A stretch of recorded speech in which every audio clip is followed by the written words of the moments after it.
My name is Jonathan Holmes and I'm the director of Gabay, which is the first show of the new season at National Theatre Wales. And how did Gabay come about for you?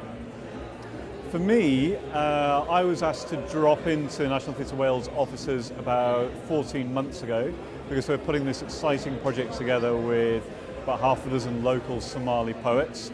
So I came and met the poets and went for a wander around Butetown, and it all sounded very exciting, and it kind of went from there, really. And how are you working with poets? Is that different to working with a sort of script?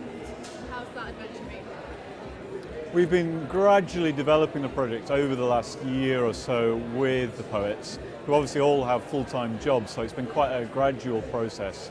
Working out what the shape of it was going to be, what the content's going to be. We started by not knowing anything about it at all, even whether or not it would be site-specific, whether it would run for a month or a few hours, we knew nothing. So it's been a gradual process of kind of whittling down a block of marble until we had something to show for it. And it's going to involve loads of people from all over the area and the community as well? Part of the idea was always to involve as many people from Butetown, Grangetown, Riverside, Cardiff Bay as we could. So right from the start there's been a real agenda to involve everyone and anyone with a variety of skills and talents, from designers to digital filmmakers to writers to actors, and we've managed to get quite a pool together. Actually, it's quite exciting.